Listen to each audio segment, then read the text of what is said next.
Hello students, स्वागत है आप सभी का डीके सक्सेस पॉइंट पर। तो इस वीडियो में आप सभी को बताने वाला हूँ निबंध मेरा प्रिय कवि, जो तुलसीदास पे निबंध है। मेरा प्रिय कवि तुलसीदास। आप किसी और जो कवि है या किसी और व्यक्ति पे लिख सकते हैं जो जिसे आप कवि मानते हैं। तो मैं यहाँ पर तुलसीदास जी पे निबंध लिख के आपको बताऊँगा कि किस प्रकार से आपको अपने एग्ज़ाम में निबंध लिखना है। और अगर आप इसी प्रकार से अपने एग्ज़ाम में निबंध लिख के आएंगे तो आपको वहाँ पर पूरे नंबर मिलेंगे। और अगर आपको किसी और टॉपिक पे निबंध चाहिए तो आप इसका प्लेलिस्ट चेक कर लीजिएगा। 50 से 60 निबंध अलग अलग टॉपिक पे आपको इसी चैनल पे मिल जाएंगे। आप आसानी से अपनी चॉइस के अनुसार उस टॉपिक पे निबंध देख सकते हैं। तो देखते हैं, शुरू करते हैं। सबसे पहला जो आपका हेडिंग रहेगा वो यहाँ पर प्रस्तावना रहेगा।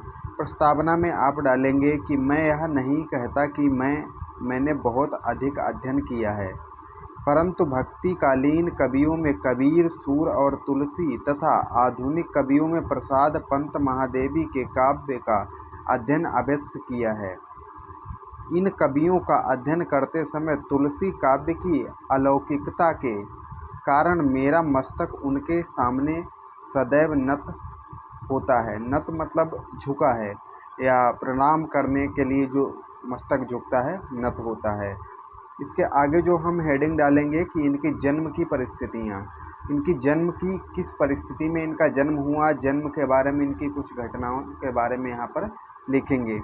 जैसे तुलसीदास का जन्म 1532 ईस्वी में बांदा जिले के, ये जो 1532 ईस्वी है, कहीं 1535 ईस्वी भी आपको देखने को मिलेगा, तो ये इनका कन्फर्म नहीं है।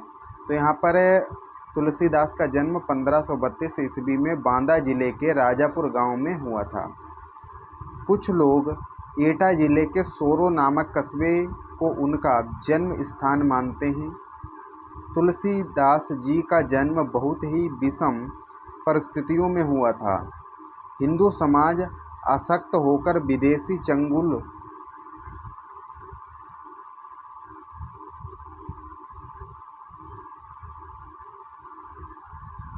में फंस गया था। हिंदू समाज की संस्कृति और सभ्यता पर निरंतर आघात हो रहे थे। इस युग में मंदिरों का विध्वंस और ग्रामों व नगरों का विनाश हो रहा था। तलवार के बल पर हिंदुओं को मुसलमान बनाया जा रहा था। इस समय दिग्भ्रमित जनता को ऐसे नाविक की जरूरत थी जो उनकी जीवन नौका को संभाले।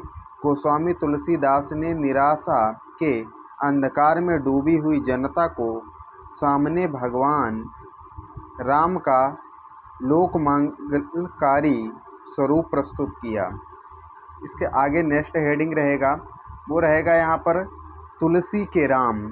तुलसी के राम हम देखेंगे। तुलसी उन राम के उपासक थे जो सच्चिदानंद परम ब्रह्म थे तथा भूमि का भार ग्रहण करने के लिए पृथ्वी पर अवतार लिया था।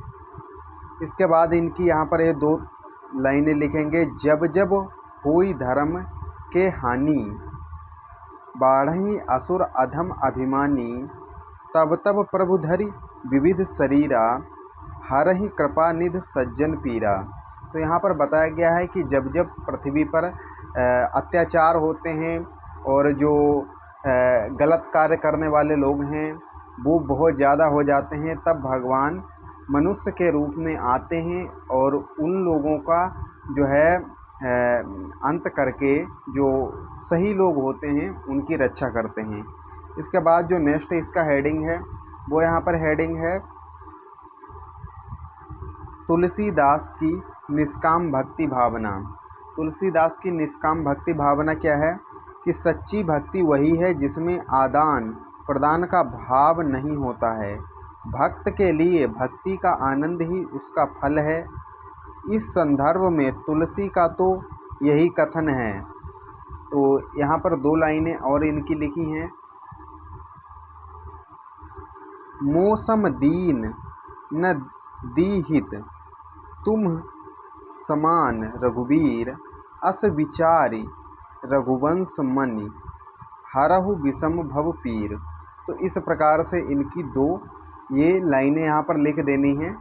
और जो इनका पांचवा हेडिंग हम डालेंगे वो डालेंगे धर्म समन्वय की भावना पर बल। इन्होंने जो धर्म समन्वय की भावना पर बल दिया, उसके बारे में हम यहाँ पर लिखेंगे कि तुलसी के काव्य में सबसे बड़ी विशेषता धर्म समन्वय है। उनके में धर्म समन्वय के निम्नलिखित रूप दृष्टिगोचर होते हैं, अर्थात उजागर होते हैं या दिखाई देते हैं। जैसे सगुण निर्गुण का समन्वय, कर्म ज्ञान एवं भक्ति का समन्वय, युग धर्म समन्वय, सामाजिक समन्वय, साहित्यिक समन्वय और संप्रदायगत समन्वय। इसके बाद जो इसका लास्ट हेडिंग है वो है उपसंहार में हम लिखेंगे कि तुलसी का काव्य व्यक्तिगत व्यक्तित्व के समान ही उच्च आदर्शों को समेटे हुए है। यही कारण है कि तुलसी जितने प्रासंगिक अपने समय में थे, उससे भी कहीं अधिक प्रासंगिक आज हैं। तो इस प्रकार से आप मेरा प्रिय कवि तुलसीदास पे निबंध लिख सकते हैं। आई होप आप सभी को ये वीडियो पसंद आया होगा। अगर वीडियो पसंद आया है तो आप कमेंट में लिख के बताइए और वीडियो को लाइक कर दीजिए। चैनल पे पहली बार आए हैं तो चैनल को सब्सक्राइब करके बेल आइकन को प्रेस कर दीजिए। मिलते हैं नेक्स्ट वीडियो में, तब तक के लिए जय हिंद, जय भारत, वंदे मातरम।